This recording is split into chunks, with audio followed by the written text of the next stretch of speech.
네, 오늘 본문은 이 바울이 가이사에게 재판받기를 원함으로 잠시 이 바울의 재판이 소강 상태가 되었죠. 그래서 헤롯 아그리파 2세와 버니게가 이 베스도를 문안하러 가이사라에 왔습니다. 이 가이사라에 온 것은 바울의 일을 듣고 온 것은 아니고 이제 총독으로 취임을 했으니까 이제 그것에 대해서 같이 기뻐하고 인사하려고 온 거죠. 그래서 14절에 여러 날을 베스도와 함께 보낸다고 나옵니다. 이 베스도와 시간을 보내다 보면서 이런저런 얘기를 나누지 않았겠습니까? 이럴 때는 어떻게 해야 됩니까? 이런 재판은 어떻게 해야 됩니까? 내가 이제 어디서부터 내가 내 영향력을 장악해야 됩니까? 막 이런저런 얘기를 하다가 이제 베스도가 바울의 일을 얘기하기 시작한 것입니다. 마치 재미있는 가십거리가 있다는 식으로 이렇게 얘기하죠. 이 벨릭스가 한 사람을 구류에 두었는데 유대인 대제사장들과 장로들이 그를 고소하더이다. 그래서 제가 재판 자리에 앉아서 재판을 딱 하려고 보니까 딱 잡을 만한 혐의는 없고 한다는 소리가 유대인들 종교 얘기이더이다. 즉 요지는 이것이었는데 예수라 하는 죽은 자가 살아났다. 그 일로 고발하는 것 외에는 이 바울이 잘못한 죄를 찾기가 어렵더이다. 그래서 이거 딱 보니까 이거 골치 아픈 사건이기도 하고 우리 법에서는 이 사람을 처벌할 만한 법이 없어서 이 바울이라는 사람을 그럼 니네 유대인들의 재판장이 있는 예루살렘에서 재판하는 게 어떠냐라고 바울에게 얘기하니 이 바울이라는 자가 글쎄 예루살렘으로 가서 재판받으면 딱 깔끔하고 끝나는 것인데 자신이 로마 시민임을 얘기하면서 가이사에게 항소하는 바람에 여기까지 왔습니다가 오늘 본문의 앞에 있는 내용입니다. 여기까지 말을 마치고 아그리빠가 흥미를 보이죠. 아 그래 심심한데 잘 됐다. 그 바울이라는 사람의 말을 나도 한번 들어보겠다라고 하고 베스도가 자리를 마련합니다. 그리고 오늘 본문은 23절에 아그리빠와 버니게가 크게 위험을 갖추고 와서 천부장들과 시중에 높은 사람들과 함께 자리를 마련하고 바울을 기다리고 있죠. 이 아그리빠는 저희 예수님께서 태어나신 헤롯의 손자이거든요. 그리고 나이가 너무 어렸기 때문에 이 왕의 위엄을 받지를 못했어요. 그래서 북부 쪽만 담당하면서 자기 안에도 조금 이 안타까움이 있는 거죠. 그래서 그들은 자신을 높이 보이기 위해서 과시하고 치장합니다. 이 자기 과시는 자기 연약함을 가리기 위한 도구로 사용되곤 하죠. 그리고 분위기를 압도하는 높은 사람들을 거느리고 그 위엄으로 앉아 있다라는 것입니다. 그리고 어제처럼 습도 높은 숨 막히는 공기로 누구를 기다리고 있습니까? 바울을 기다리고 있죠. 그리고 그들 앞에 있는 바울을 보십시오. 바울은 어떻습니까? 초라하죠. 죄수로 있죠. 행색은 너무나도 초라하게 그지없고 마치 살아계신 하나님이 계시다면 그렇게 서면 안 되는데 그렇게 서 있는 모습으로 세상 주권자들 앞에 서 있다는 것입니다. 바울 앞에 있는 수많은 세상 주권자들은 바울을 바라보면서 뭐라고 얘기합니까? 피웃죠. 혀를 차고. 한쪽에서는 낄낄거리며 바울을 무시하고 있습니다. 하나님의 살아계심이 이 둘 중에 어디에 있습니까? 세상을 지으셨고 금과 은이 하나님 거고 만물이 다 하나님께 복종하고 알파와 오메가 처음과 나중이 되신 하나님이 그 하나님의 살아계심이 이 두 집단 가운데 이 바울의 초라함과 아그리빠의 화려함 가운데 어디에 있는 것입니까? 하나님이 최고 사랑하는 종, 복음을 위해서 자신의 생명조차 아끼지 않았던 바울은 지금 세상의 주권자들 앞에 어떻게 서 있다고요? 버림받은 자, 신을 믿다가 미친 자, 하찮은 자, 지나가는 자들이 자기가 싫어하는 사람을 칭할 때 너도 저 바울처럼 되라 라면서 조롱거리로 세상 주권자들 앞에 서 있다라는 것입니다. 그에 반해 세상 주권자들은 어떻게 서 있습니까? 큰 위엄과 화려함과 아름다움으로 서 있죠. 지금 바울과 아그리빠를 볼 때 하나님께서 진짜 우리를 사랑하신다면 우리가 어느 그룹에 속해 있어야 된다라고 생각이 듭니까? 어쩌면 우리가 남들 보기에도 정말 너의 인생을 보니까 너의 성공을 보니까 너의 아름다움을 보니까 너의 화려한 삶을 보니까 하나님 살아계신 것 같다라고 말하는 아그리빠의 삶에 우리가 더 있기를 바랄 때도 있습니다. 그렇습니다. 하나님께서 우리를 그렇게 복된 인생으로 인도하실 때도 있죠. 그러나 오늘 바울이 서 있는 곳에서는 바울이 어떤 자의 모습으로 서 있습니까? 저주받은 자의 모습으로 서 있죠. 오늘 이 말씀을 묵상하면서 저는 이 수많은 믿음의 조상들이 지나갑니다. 바로 왕 앞에 선 요셉, 그리고 하나님의 백성을 출애굽시키기 위해 했던 모세, 다리오 왕 앞에 선 다니엘과 그의 친구들, 바알 선지자들 앞에 선 엘리야, 아람 왕 앞에 선 엘리사, 그들의 빌라도, 그리고 빌라도 총독 앞에 선 예수 그리스도, 그리고 수많은 유대인들에 둘러싸인 스데반 집사. 이들은 세상 주권자들이 바라봤을 때의 참으로 작고 초라한 모습으로 서 있죠. 그러나 이게 바로 하나님의 방법이라는 겁니다. 고린도전서 1장 25절에 이렇게 얘기합니다. 제가 한번 읽어보도록 하겠습니다. 하나님의 어리석음이 사람보다 지혜롭고 하나님의 약하심이 사람보다 강하니라.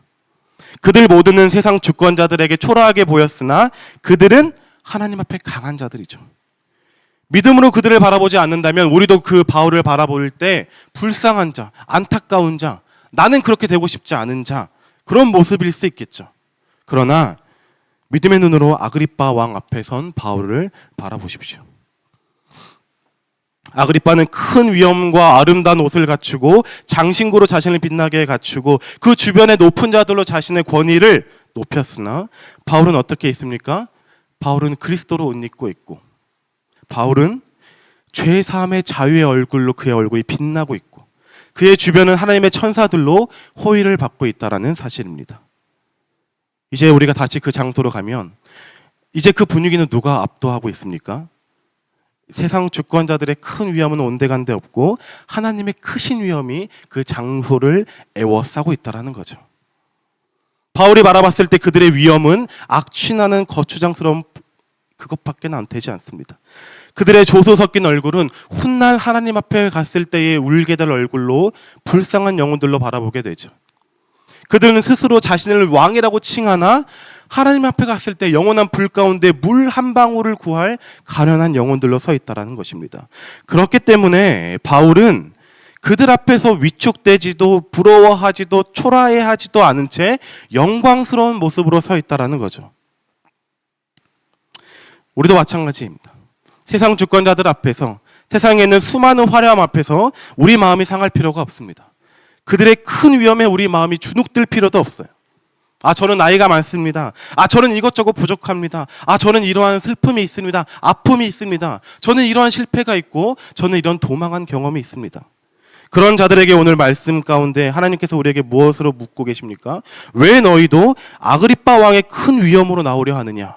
왜 너희도 번이게의 화려함으로 나오려 하느냐? 우리 하나님은 그런 거에 관심이 없다라는 것입니다. 오늘 하나님께서 우리 가운데 말씀하는 하나님의 관심사는 뭐예요? 우리 안에 계신 예수 그리스도, 우리 안에 내주하시는 복음의 시작 예수 그리스도, 그분의 위엄으로 세상 가운데 나아가는 것을 하나님이 원하신다라는 거예요. 우리 곁에 있는 성도 여러분, 우리 교회이신 성도 여러분, 교회가 회복해야 할 모습은 아그리빠의 위엄과 같은 강함과 뛰어남이 아닙니다. 우리가 세상 가운데 서야 할 모습은 세상과 똑같은 모습으로 세상의 위엄으로 그들에게 교훈을 주는 것이 아니라 세상이 미련하다라고 버린 예수 그리스도로 서야 한다라는 거예요. 오늘 아그리빠 앞에 바울이 25장을 지나 26장의 내일을 가기 시작하면 이 바울이 그리스도의 복음을 전하기 시작합니다. 바울은 하나님의 방법으로 아그리빠 앞에 서서 복음을 시작하죠. 그러나 내일부터 저희가 보게 될 것은 무엇입니까? 베스도 총독은 바울을 향해서 크게 미쳤다라고 얘기해요. 아그리빠는 바울을 향해서 네가 적은 말로 적은 시간으로 나를 그리스도인 만들려고 하냐? 라면서 아무 일도 일어나지 않습니다. 그럼에도 불구하고 우리는 하나님의 위엄으로 서야 합니다. 하나님의 방법으로 세상 가운데 살아가야 합니다. 우리가 생각하기에는 어떻게 돼야지 더 하나님의 영광이 드러나는 것이라고 생각합니까? 아그리빠가 크게 감동하여 하나님의 말씀에 반응하더라. 그러면 하나님의 살아계심도 나타나고 하나님의 영광도 나타나고 우리의 간증거리도 되고 그렇지 않겠습니까? 그러나 그리스도인들은 하나님의 위엄 가운데에 세상 가운데 살아가고 그에 대한 결과는 하나님께 맡기는 자들입니다. 그것이 하나님의 주권을 인정하는 그리스도인들의 참된 모습이라는 거죠. 저희가 주일날 살펴보았던 히브리서 11장도 이에 대해서 아주 잘 말해주고 있습니다. 하나님의 크신 위엄으로 산 자들의 증언입니다. 11장 33절 제가 한번 읽어보도록 하겠습니다. 그들의 믿음으로 나라를 이기기도 하며 의를 행하기도 하며 약속을 받기도 하며 사자들의 입을 막기도 하며, 그리고 하나님의 크신 위엄으로 산 자들의 증언, 또 다른 증언입니다. 또 어떤 이들은 조롱과 채찍질 뿐 아니라 결박과 옥에 갇히는 시련도 받았으며, 이들 모두는 하나님의 위엄으로 세상 주권자들 앞에 서 있던 자들입니다. 그러나 그들의 서고 넘어짐을 하나님께 맡기며 살아간 자들이라는 거죠.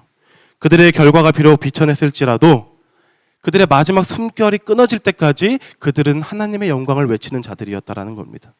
그리고 그들은 히브리서 11장 마지막에 뭐라고 증언합니까? 세상 주권자들이 감당하지 못하는 자들이었다. 오늘도 우리의 삶 가운데 이 세상 주권자들이 그들의 큰 위험을 과시하며 우리에게 이리로 오라, 우리에게 입맞추라, 고개 숙이라, 그러면 내게 있는 이 위험을 너희에게도 나눠주리라 라고 얘기하며 속삭일지 모르겠습니다. 그러나 우리가 거기에 고개 숙이면 안 됩니다. 그들의 큰 위험 앞에 우리가 초라해 보일 때도 있죠. 살아계신 하나님을 믿고 있음에도 불구하고 우리가 내세울 것 하나 없는 자금으로 보일 때도 있겠죠. 그러나 어깨를 펴시고 가슴을 여시고 우리 안에 계신 예수 그리스도의 복음의 위엄을 묵상하시기를 부탁드립니다. 한숨 같은 정말 짧은 이 땅의 삶이 끝날 때 그들이 크게 여겼던 그 모든 위험은 낮아지고 그들이 내다버린 그리스도의 그 낮은 위험이 크게 될 때, 그때에 우리가 참된 영광을 바라볼 줄 믿습니다. 그리고 그 그리스도의 위엄이 우리 가운데 있습니다.